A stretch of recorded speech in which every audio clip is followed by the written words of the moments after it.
Estamos de volta, a gente recebe hoje com muito carinho o Dr. Geraldo Baloni, psiquiatra e grande colaborador da nossa emissora e do programa Mulher.com. Mais uma vez, doutor, obrigada pela gentileza da presença. Eu que agradeço a oportunidade. Falando um pouquinho hoje sobre hipocondria, aquelas pessoas que, em função de transtornos emocionais, causas emocionais, acabam desenvolvendo sintomas físicos e às vezes chegam a ir para o médico com sintomas e aí passam por uma série de exames, uma bateria de exames e nada é diagnosticado. Os médicos não detectam nada, mas a pessoa sente todos aqueles sintomas, mas tudo tem uma causa emocional. Por isso, mais uma vez, a gente recebe o psiquiatra, porque a hipocondria tem se tornado cada vez mais frequente, né, doutor? Cada vez mais frequente. E a linguagem corporal, né?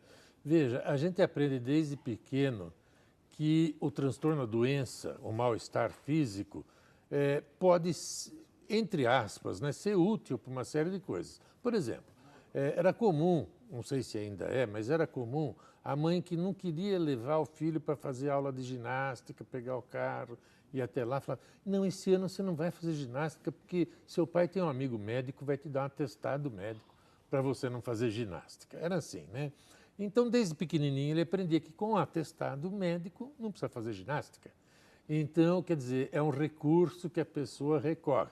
Só que, veja bem, não é uma simulação. Essas queixas físicas são inconscientes e a pessoa realmente sente tudo aquilo que ela queixou. Ela sente palpitação, falta de ar, tontura, formigamento, acha que está com uma doença grave, pensa que tem um infarto, um derrame, alguma coisa muito grave, um tumor cerebral. Mas é de fundo emocional. Mas é de fundo emocional. Existem vários gatilhos e fatores de risco, né, doutora? A gente vai, inclusive, compartilhar com vocês mais duas telas para a gente complementar a entrevista. Olhem só, quais são esses fatores de risco, esses gatilhos para hipocondria?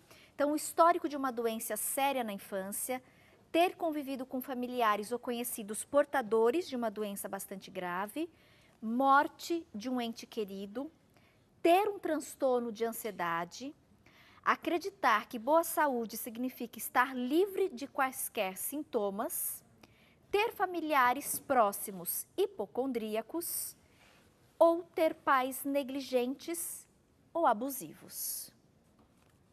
Então, todos esses casos são fatores de risco e tudo isso pode ser o gatilho para a pessoa desenvolver esses sintomas físicos a partir de uma causa emocional. Sim. Um trauma, perda, um transtorno de ansiedade. Certo. Eu gostei muito disso daí, principalmente da parte que fala sobre a ansiedade, porque tudo isso que nós falamos, transtornos somatomorfos, hipocondria, somatizações, fazem parte de um quadro maior que são os transtornos da ansiedade. Então, ansiedade e depressão favorecem muito isso. Agora, o fato de a gente sempre tem uma tendência imitativa, né?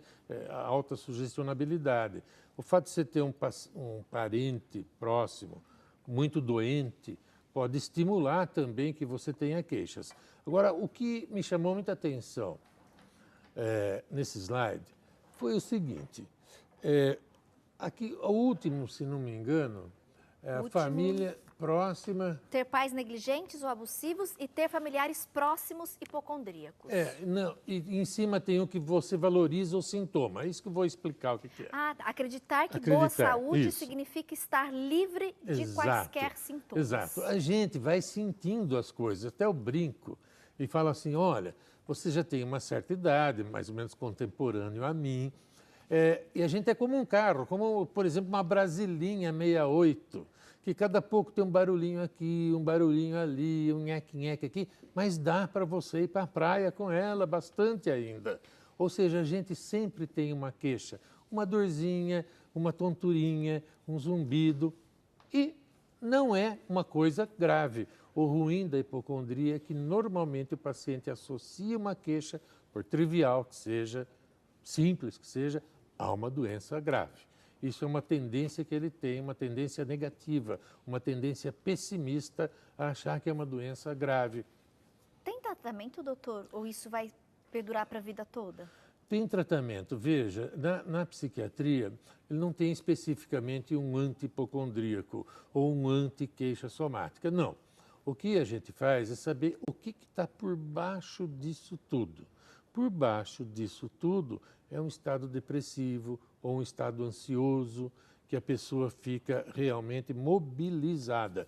Ou, às vezes, ela não tem outra maneira de comunicar-se a não ser através de uma queixa física. Eu já ouvi falar, doutor, desculpa te Pois não. interromper, alguns tratamentos por placebo, que na verdade é um falso remédio, um falso comprimido. Sim. Isso pode ajudar? Ajuda muito. É, todos nós somos sugestionáveis, mas eu garanto que cada um que está assistindo acha que placebo para mim não faz efeito. Pode fazer para o outro. Faz efeito sim para você também. Quando vai fazer um estudo médico para saber se o remédio faz efeito, faz um estudo que chama duplo cego. Ele dá placebo e remédio verdadeiro para um grupo enorme de pacientes. E o grupo que toma placebo tem uma porcentagem enorme que melhora da doença, inclusive sentindo efeitos colaterais da doença, com o placebo. Então, o placebo é muito importante para que a pessoa veja a sua sugestionabilidade e também para o efeito positivo, é um efeito de alívio do que ele está sentindo. Isso para mostrar realmente que a parte emocional é predominante. Provavelmente a gente tem esse aumento de pessoas hipocondríacas, doutor, e tendo esses sintomas físicos em função do aumento de transtornos. A gente tem o Brasil com uma população mais ansiosa do mundo, com mais transtornos de ansiedade do mundo. E, infelizmente, a questão da depressão do brasileiro é muito comum. E, às vezes, as pessoas não encaram como uma doença. Como uma frescura, como a pessoa... Falta de pensamento positivo. Falta de pensamento positivo. Mas ela não consegue lidar com os problemas da vida. E a pessoa depressiva, ela é uma pessoa doente. Ela é uma pessoa que tende a ter mais queixas, mas a sociedade tem um certo preconceito, não tem, doutor? É um preconceito, às vezes eu sinto um pouco porque eu falava brincando, às vezes, quando dava aula, que o transtorno emocional, vamos colocar aqui a depressão, é uma doença ruim que dá nos outros. Uma tristeza profunda, né? Às vezes não é nem a depressão em si, mas uma pré-depressão, exatamente, né? Uma tristeza, um desânimo que pode desencadear na depressão. É uma coisa ruim que dá nos outros, eu falava. Por quê? Porque a gente nunca se sente vítima dessa questão emocional. E muitas vezes até um péssimo hábito, como a gente ou a pessoa não está sentindo aquele mal-estar momentaneamente, ele tem uma crítica muito ácida, uma crítica muito dura para quem tem esse problema, como se fosse opcional, voluntário. Ou você tem que ter pensamento positivo, aquele monte de orientações que, além de não resolverem o problema, pioram ainda mais porque a pessoa continua doente e se sentindo culpada por não ser capaz de corresponder àquilo que o outro está sugerindo. A questão do tratamento, ele geralmente, doutor, é eficiente? A pessoa tem, entre aspas, né, ali a cura ou acaba sendo uma manutenção? Olha, essa pergunta que sempre fazem para o psiquiatra, a mim pelo menos fazem sempre. O paciente ele precisa aprender a conviver com essa doença e administrar essa doença ou não? Ela tem uma cura ali? Eu vou fazer uma resposta que serve para todas as dúvidas a respeito do transtorno emocional. E nunca mais ninguém vai esquecer. Quando o paciente entra no meu consultório, a primeira dúvida minha é saber se ele é assim ou se ele está assim. Entende? Por exemplo, é diferente entre ser estar hipertenso e ter hipertensão. Estar com alergia e ser alérgico. São diferenças. Aqueles pacientes que, porventura, são assim, ele vem arrastando, porque no primeiro slide que nós passamos, ficou muito enfatizado a constância, a cronicidade disso. Para sempre, a vida toda, muito tempo, significa uma maneira da pessoa ser. Quer dizer, então provavelmente o tratamento será por um espaço de tempo muito amplo, muito longo. Então ele vai cuidar desse transtorno emocional como ele cuidaria da sua hipertensão, da sua diabetes. Né? Como uma manutenção mesmo. Manutenção, com seu reumatismo, sua alergia, sua labirintite. Tem um monte de patologias que têm que ser cuidadas e a gente ainda tem que dar graças a Deus de existirem recursos para isso. Né? E tem aqueles que momentaneamente estão passando por uma fase ruim, geralmente em resposta a algum estresse de vida, alguma questão existencial, a pessoa houve uma perda, como está bem exemplificado no nosso slide, uma perda, houve um susto muito grande, um estresse muito grande, vítima de um assalto, de um sequestro, de um acidente, de uma perda de emprego, de uma dificuldade financeira maior.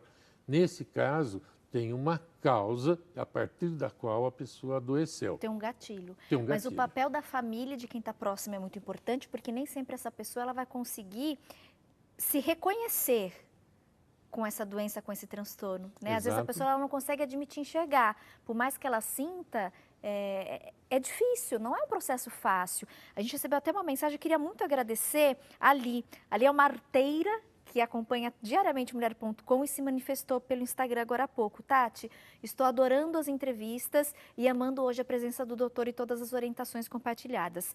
Eu só aceitei que estava doente quando perdi meu emprego por causa da depressão. Aí a ficha caiu. Que é a característica principal, Tati.